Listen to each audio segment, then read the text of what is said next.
A group of young women from Spelman College in Atlanta have built something they call Plant GPT. Hi, Diaspora family. It's Shea Richburg here, coming to you with another amazing AI story.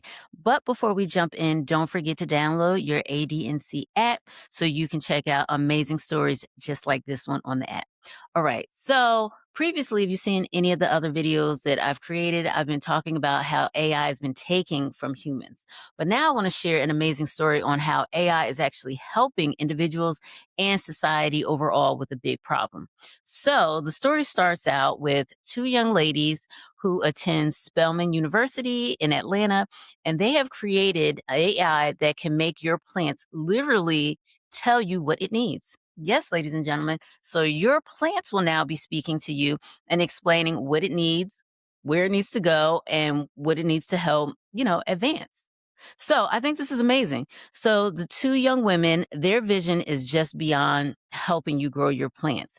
Overall, this creation and working with AI, they are looking to help decrease food insecurity, urban farming, and they know that this application will actually be part of a $25 billion industry in the future.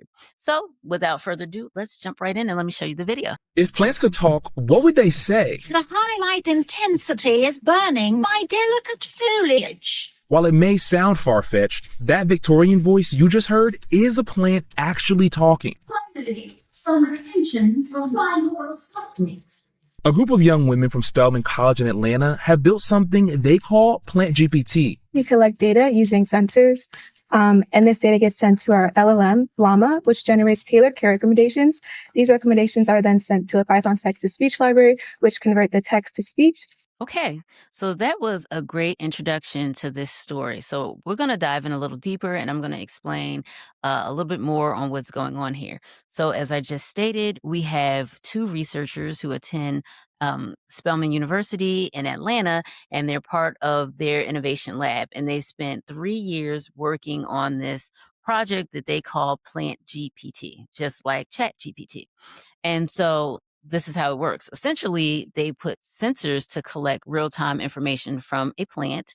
Real-time data would be light, moisture, soil conditions. And then the AI generates a tailored recommendation for them. And they call that Llama.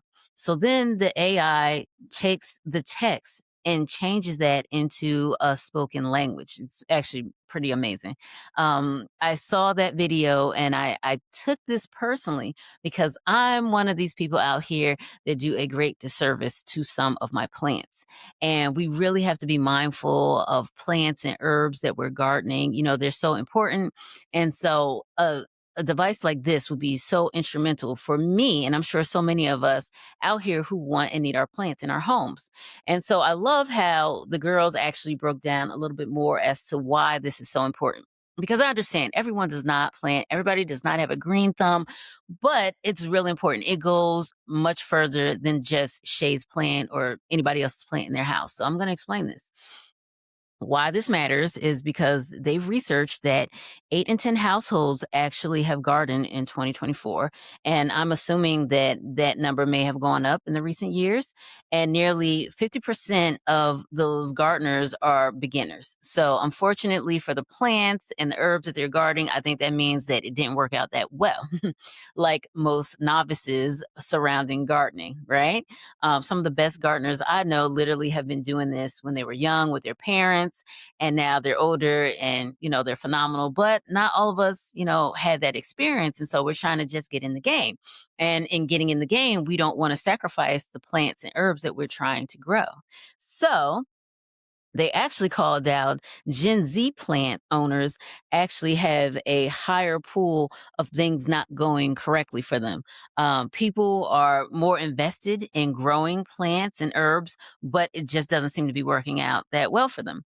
And so the young ladies were saying that they would love to have this in home improvement stores like Home Depot and Lowe's all across the country.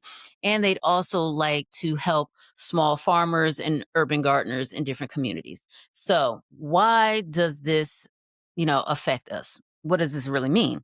So when we take a look at food insecurity, that's a huge, huge issue, not just in America, all over the world, but it's a huge issue. And if there is technology to be used so we can grow more food for people in this world, that is outstanding. I mean, there's almost nothing better than that, ladies and gentlemen.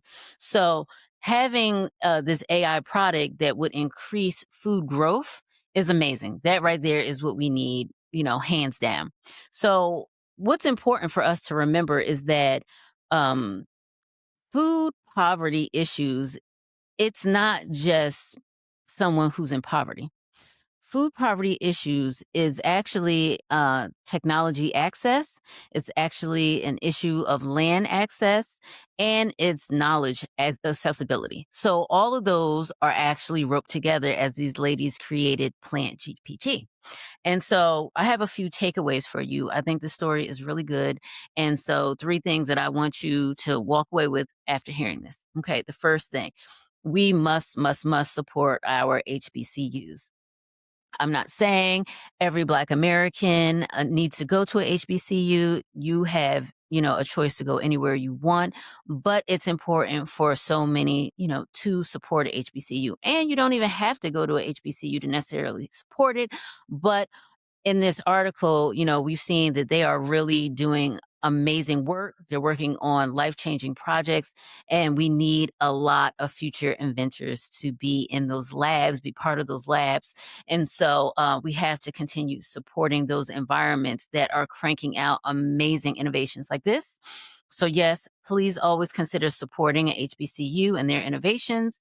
Also, explore an urban gardening for your household. This is so important. So we are coming to a time span where a lot of stores are closing. You see less produce on the shelves. I'm sure you all have noticed that. I've noticed that on TV in certain stores.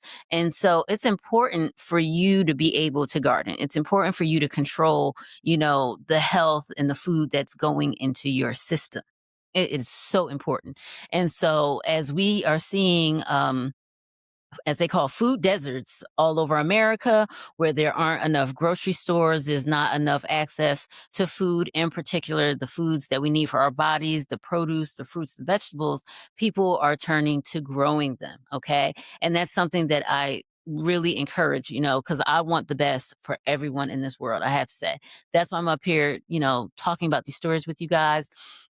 Producing your own plants and vegetables is so important. And we talked about the vegetables, but plants are also amazing too. It's really good to have plants within your home. If you research, you can see that plants help the oxygen levels within your home. It actually helps with your mood. It helps with the total environment within your home. I can make a whole video for about 2 hours explaining the importance of plants and why we need them in our environment, in our home, not just going outside. So many of us are so busy, we don't get an opportunity to get out in nature, and that's what we need to do. So if we can't because we have busy schedules, sometimes we do need to bring nature to us. So we need to be eating better, and we need to have our plant babies in our home. Okay. And this is not just for, women. This is no gender thing. This is health. I'm talking health. Okay. So that's the second takeaway. And lastly, I would like you to share this story with your daughters, your moms, your cousins, because this really gives ideas on how females are really changing and getting innovative on how they can find products that help something that they really are attracted to. Women love gardening. Men love gardening too. Don't get me wrong. Men love gardening. Some of the best gardeners I know are men, because if gardening is a lot of stress on the back.